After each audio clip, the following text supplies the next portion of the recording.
பாட்டி என்ன பாட்டி இப்படி ஆயிருச்சு? நீங்களும் என்னென்னமோ பண்ணீங்க. ஆனா கடைசியில இப்போ ஜெனி கல்யாணம் நடக்க போகுது பாட்டி. எனக்கு இப்ப என்ன செய்யனே புரியலையா.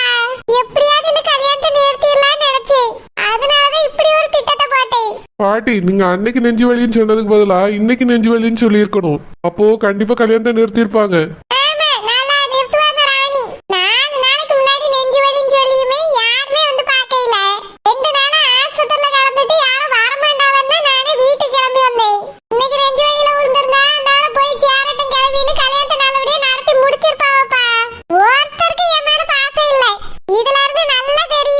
பாட்டி அப்படிலாம் இல்ல பாட்டி, நாங்க எவ்வளவு கஷ்டப்பட்டோம் தெரியுமா? அம்மா அழுதுகிட்டே இருந்தாங்க, அப்பாவும் ஃபீல் பண்ணிட்டே இருந்தாங்க, அண்ணனும் அண்ணியும் நானும் எவ்வளவு ஃபீல் பண்ணோம் தெரியுமா?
பாட்டி ஃபீல் பண்ணாதீங்க பாட்டி.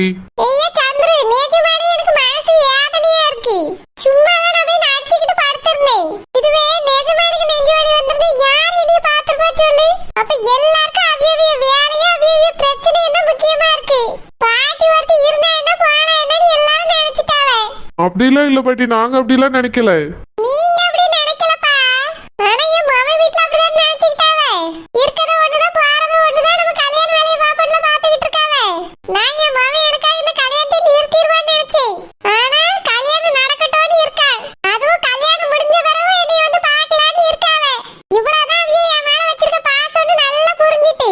பாட்டி இப்ப கல்யாணம் நடக்க போகுது பாட்டி.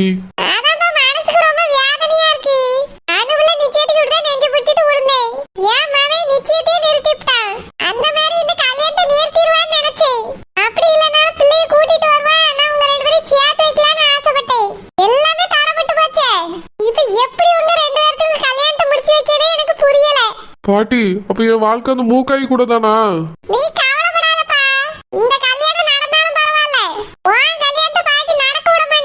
பாட்டி இந்த கல்யாணமே நடக்கூடாது பாட்டி, ஏதாவது பண்ணுங்க. அப்பதான் ஜெனியும் நானும் ஒண்ணு சேர முடியும். அதுக்குதான் சொல்றேன்.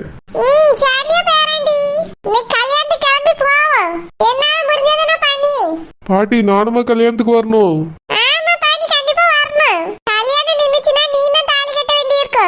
எப்படி பாட்டி கல்யாணம் நிக்கும்? இல்ல பாட்டி எனக்கு வரதுக்கே இஷ்டம் இல்ல. ஜெனிக்கும் எனக்கும் தான் கல்யாணம் நடக்கும்னு நீங்க சொல்லிட்டு இருந்தீங்க. ஆனா இப்போ ஜெனிக்கும் இன்னொருத்தனுக்கும் கல்யாணம் நடக்க போகுது. இந்த கல்யாணத்துக்கு வந்து நான் என்ன பண்ண போறேன் பாட்டி? எனக்கு வரவே இஷ்டம் இல்ல.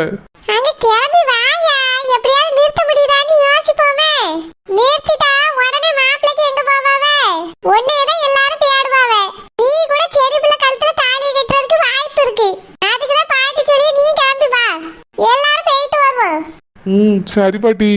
என்ன செஞ்சு இந்த கல்யாணத்தை நிறுத்தலாம்? என்ன தாலி கட்ட கொஞ்ச நேரம் தான் இருக்கு, அதுக்குள்ள என்ன திட்டம் போட?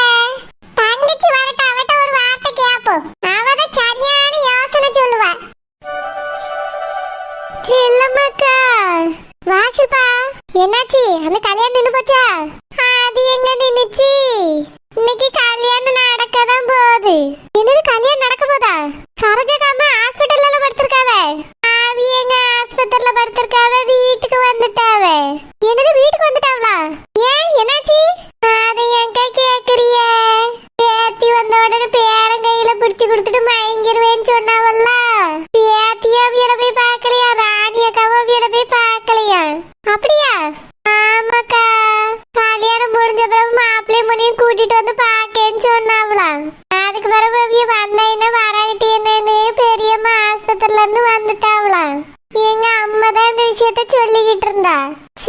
எவ்வளவு பெரிய திட்டம் போட்டாவ அந்த அம்மா, கடைசியில பார்த்தா இப்படி ஆயிப்போச்சே. ஆமாக்கா, இன்னைக்கு கல்யாணம் நடக்க போகுது. இந்த ராசாதி பொம்பளைக்கு தலகால புரியல.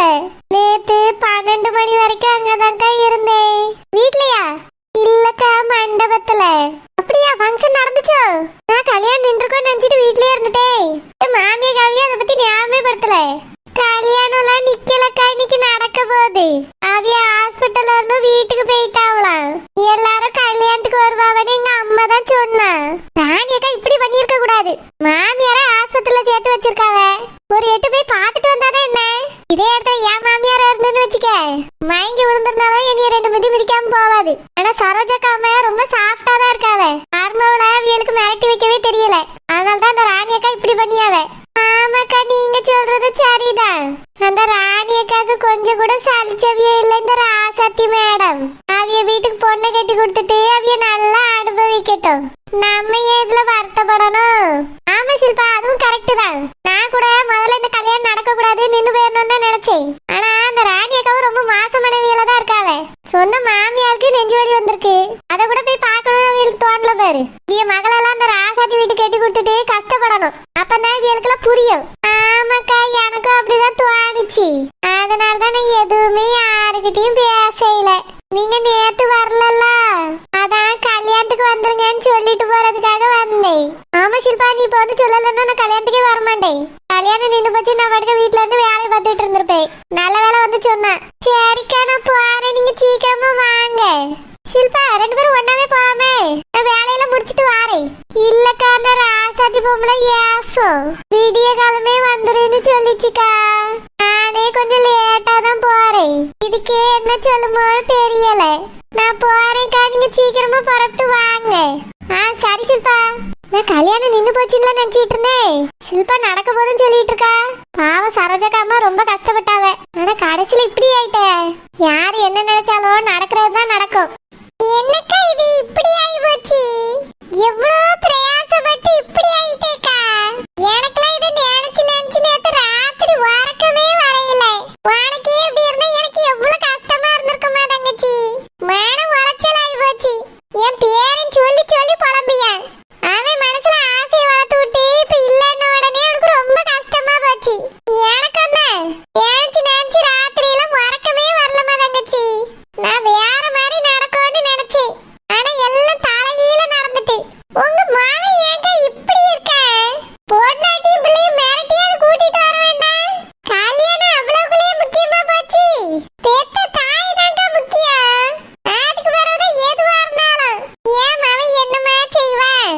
அவன் பொண்ணாட்டி பிடிக்குள்ள இருக்கான். அவன் சொல்லியதுதான் கேட்டு அவன் செய்யான். அவன் மட்டும் அவன் சொல்லியது கேட்கலன்னா அவனையும் வெளியே துரத்தி விட்டுருவான் என் மருமவா. ஏன்னா சொத்து எல்லாம் அவ பேர்ல தானே இருக்கு. அதனாலதான் இவ்வளவு ஆட்டம். இருந்தாலும் இப்படி எல்லாம் இருக்க கூடாதுக்கா. சொந்த மாமியாருக்கு உடம்பு சரியில்லை, வந்து பார்த்துட்டு போனா என்ன? ஒண்ணு கிடக்க ஒண்ணு ஆயிட்டுன்னா என்ன செய்வாவ? தங்கச்சி, கெட்டதுலயே ஒரு நல்லது நடந்திருக்குமா? யார் யார் எப்படின்னு எனக்கு நல்லா புரிஞ்சிட்டு. என் மருமக கவனம் ஆவாதுன்னு எனக்கு தெரியும். ஆனா இப்ப நான் சுத்தமா ஆவாதுன்னு தெரிஞ்சுக்கிட்டேன். உங்க பேத்தி ஏங்க இப்படி இருந்துகிட்டா? என் மகனே அவ சொல்லுக்கு கட்டுப்பட்டு இருக்கும்போது என் பேத்தி மாத்திரம் பிடிச்சி விரட்டி இருப்பா. பிள்ளைய பாட்டிய போய் பார்க்க கூடாது, பேசக்கூடாதுன்னு இருப்பா. என் பேத்தி பயந்து சுபாவம். அதான் என் மருமக சொல்ல கேட்டுட்டு அவளை அங்கேயே இருந்துட்டான்னு நினைக்கேன். இருந்தாலும் உங்க மருமகளுக்கு தெரியாமையாவது வந்து பார்த்துருக்கலாம்ல அந்த பிள்ளை. பாசமான பிள்ளைன்னு சொல்லுவியே. இப்படி பண்ணிட்டேக்கா அந்த பிள்ளை. வந்திருந்தா உங்களுக்கு அங்க வச்சு எல்லா வேலையும் முடிஞ்சிருக்கும். 2 பிள்ளைகளையும் சேர்த்து வச்சிருப்பிய. ஆமாம்மா தங்கச்சி, நானும் அதை நினைச்சிட்டு அங்கேயே கிடந்தேன். கடைசியில தானே தெரிஞ்சது கல்யாணம் முடிச்சிட்டு வந்து பாப்பாவன்னு. அதான் கிளம்பி ஓடி வந்துட்டேன். மண்டபத்துக்கு போய் எப்படியாவது இந்த கல்யாணத்தை நிறுத்தலாமான்னு யோசிக்கணும். உனக்கு ஏதாவது ஐடியா தெரிஞ்சா சொல்லுமா? இந்த கல்யாணத்தை எப்படியாவது நிறுத்திடுவோம். என் பேரனுக்கும் பேத்திக்கும் தான் இந்த கல்யாணம் நடக்கணும். ஏக்கா, திடீர்னு கேட்டா என்னத்த சொல்ல? நான் தான் அந்த ஆஸ்பத்திரி ஐடியாவே உங்களுக்கு கொடுத்தேன். ஆனா கடைசியில அது எல்லாம் இப்படி ஆயி போச்சு. இப்ப திடீர்னு கேட்டா என்னத்த சொல்ல? தங்கச்சி, என் பேரை ரொம்ப ஆசைப்படியாமா இந்த கல்யாணத்துக்கு வரமாட்டேன்னு சொன்னேன். நான் தான் நீ வாப்பா, உனக்கும் சேனி பிள்ளைக்கு நான் கல்யாணம் முடிச்சு வைக்கேன்னு சொல்லியிருக்கேன். ஏதாவது ஒரு ஐடியா இருந்தா யோசிமா தங்கச்சி. ஏக்கா, ஒரே ஒரு வழிதான் இருக்கு. இதுக்கு மேல வேற வழியே கிடையாது. என்னதுமா தங்கச்சி, அந்த மாப்பிள்ளை பையன் எங்கேயாவது ஓடிட்டான்னு வச்சுக்கிடுங்க, உங்க பேரனுக்கும் சேனி பிள்ளைக்கும் கல்யாணத்தை முடிச்சிடலாம். என்ன சொல்றீங்க? அவன் எப்படிமா ஓடுவான்? கல்யாணம் பண்ணணும்னு ஒத்த கால்ல எல்லாம் நின்னுகிட்டு இருக்க. அவன் ஓட மாட்டாங்க, நீங்க அடிச்சு துரத்துங்க. அடிச்சு துரத்தணுமா? எப்படிமா முடியும்? துரத்தல ஓடிடுவான் அவன். ஏக்கா பேசாம அவனை கடத்திருங்க. கடத்திட்ட மாப்பிள்ளைய காணும்னு மண்டபம் முழுக்க தெரிஞ்சிடும். யார் என் பிள்ளையை கட்டுவான்னு உங்க மருமகளும் உங்க மகனும் முழிச்சுக்கிட்டு நிப்பாவ. அப்போ என் பேரன் தாலியை கட்டுவான்னு சொல்லி நீங்க ரெண்டு பேரையும் சேர்த்து வச்சிருங்க. ஐடியா நல்லாதாம்மா இருக்கு. அவனை யார் கடத்துவா? ஏக்கா என் மருமகிட்ட சொல்லுங்க, அவ கடத்திடுவா. அந்த நெட்ட மாறிக்கிட்டதான் எல்லா வேலையும் சொல்லி ஒண்ணும் பிரார்த்தனை இல்லாம போச்சு. இந்த விஷயத்துல அவளை நம்புற மாதிரி இல்ல. என்னக்கா சொல்றீங்க? ஆமாமா தங்கச்சி, நிச்சயதார்த்தம் அவளாலதான் நடந்துட்டு. ஒழுங்கா சாலியை வெட்டினாலா என்னன்னே தெரியல. ஆஸ்பத்திரிலயும் ஒழுங்கா எல்லாருக்கும் போன் போட்டும் சொல்லல. சீரியஸா இருக்கேன், அப்படி இருக்கேன்னு போன் போட்டு சொன்னாதானே எல்லாரும் ஓடி வந்து பார்க்க வந்திருப்பாவ. இவ பாட்டுக்கு புடுமாடு மாதிரி இருந்துகிட்டா. அதனால இந்த விஷயத்துலயே அவளை நம்புற மாதிரி இல்ல. வேற யாரையாவது வச்சுதான் இந்த கடத்தல பண்ணணும். உனக்கு தெரிஞ்ச ஆள் யாராவது இருக்காங்களா? ஏக்கா எனக்கு தெரிஞ்ச ஆள் எல்லாம் இல்லையே. தங்கச்சி செல்லம்மா சிலுப்பா, இவிய ரெண்டு பேரும் தான் சரியான ஆளு. ஏக்கா ஏன் மாவளா? ஆமாமா தங்கச்சி, அவியலுக்கு எல்லா விஷயமும் தெரியும். ஏதாவது உதவி வேணா எங்க கிட்ட கேளுங்கன்னு சொன்னாலுவே அவிய ரெண்டு பேரையுமே கடத்த சொல்லிடுவோமா? ஏக்கா அவிய ரெண்டு பேரும் பொம்பளை பிள்ளைகளு, எப்படி ஒரு ஆம்பளை பையனை கடத்துவாவே? ஆட்சி கிச்சு போட்டானே என்ன செய்ய? தங்கச்சி நம்ம சொல்லி பாப்போம். அவியலால முடியலன்னா என் பேரன் கிட்ட சொல்லுவோம். என் பேரனோட ஃப்ரெண்ட் இருக்கானுவே, அவனுளால கடத்த முடியுதான்னு பாப்போம். சரிங்கக்கா. எப்படியாவது அந்த பையனை கடத்திட்டா கண்டிப்பா உங்க பேரனுக்கும் பேத்திக்கும் கல்யாணம் நடந்துரும். சரிம்மா தங்கச்சி. சந்திரு, டேய் சந்திரு, டேய் சந்திரு. என்னடா? கல்யாணத்துக்கு போறோமா? ஆமா. வாய்ச்சி, அப்பவே ரெடி ஆயிட்டு வரேன். ஆமா, நீ யார் மாதிரி இருக்கா? பாட்டி என்னையும் கல்யாணத்துக்கு வர சொன்னாங்க. அதுக்குனே போயிட்டு வருவா. ஜெனிக்கு கல்யாணம்டா. அது உனக்கு என்ன கவலை? நீ நான் காதலிக்கவே இல்லையே. காதலிக்கல இருந்தாலும் பாட்டி எனக்கு கல்யாணம் பண்ணி வைக்கிறேன்னு சொன்னாங்கல்ல, அதான் இன்னொருத்தங்க கூட கல்யாணம் நடக்க போகுதுன்னு நினைச்சு கொஞ்சம் கஷ்டமா இருக்கு. ஏலே, உன் வாழ்க்கையில இதுவரைக்கும் எத்தனை காசாயி போயிருக்கு? அதெல்லாம் நினைச்சு எனக்காக இப்படி ஃபீல் பண்ணிட்டு உட்கார்ந்திருக்கியல. இவன் மட்டும் அப்படி என்ன உலக அழகியா? இல்ல நீ என்ன உருகி உருகி காதலிச்சியா? விட்டு தள்ளுல. கல்யாணத்துக்கு போய் பூக்கு முட்டை சாப்பிடுவோம். அப்புறம் வெளிய வந்துட்டு எவன்டி உன்னை பெத்தா. அவன் கையில கிடைச்சா செத்தா அப்படி ஒரு பாட்டை பாடிட்டு வருவான். டேய், அந்த பாட்டு பிடிக்கலையா? என்னம்மா இப்படி பண்றீங்களேம்மா, என்னம்மா இப்படி பண்றீங்களேம்மா அப்படின்னு பாட்டு பிடிப்பாளே. சும்மா இரு அஸ்வின், நானே டென்ஷன்ல உட்காந்துருக்கேன். வை டென்ஷன், வாட் டென்ஷன்? அந்த மூக்காய் என் தலையில கட்டி வச்சிருவாங்களோன்னு பயமா இருக்குடா. ஏலே, யாருக்கு என்ன எழுதியிருக்கோ அதுனால நடக்கும். அப்ப என்ன சொல்ல வர? எனக்கும் அந்த மூக்காய்க்கு வந்து கல்யாணம் நடக்கும்னு சொல்ல வரியா? இல்லல, கடைசி நேரத்துல உனக்கு ஜெனி கூட பொண்டாட்டியா வரலாம். பாட்டி கூட அதான்டா சொன்னாங்க, இந்த கல்யாணத்துக்கு வா, எப்படியாவது இந்த கல்யாணத்தை நிறுத்திட்டு உனக்கும் ஜெனிக்கும் கல்யாணம் பண்ணி வைக்கிறேன்னு சொன்னாங்க. Wow, what a beautiful party. ஏலே, உனக்கு கிடைச்ச மாதிரி பார்ட்டி யாருக்கும் கிடைக்காதுல. ஆமா அஸ்வின், பாட்டி எனக்காக ரொம்ப கஷ்டப்பட்டு இருக்காங்க. உடம்பு சரியில்லைன்னு ஹாஸ்பிட்டல்ல போய் படுத்திருந்தாங்க. அப்புறம் இந்த மாதிரி கல்யாணத்தை நிறுத்திட்டு எனக்கு கல்யாணம் பண்ணி வைக்கிறேன்னு சொல்றாங்க. நிஜமாலே பாட்டி எனக்கு ஹெல்ப் தான் பண்றாங்க அஸ்வின். நான் தான் அவங்கள தப்பா புரிஞ்சுக்கிட்டேன். அப்புறம் என்னல, பாட்டி சொல்லி தட்டாதே. சீக்கிரமா ரெடியாவு கல்யாணத்துக்கு போவோம். அங்க நீ கூட மாப்பிள்ளையா போய் உட்கார்ந்து தாலி கட்டுறதுக்கு 100% சான்ஸ் இருக்கு. ஏன்னா உங்க பாட்டியே சொல்லிட்டாங்க. சரி அஸ்வின்.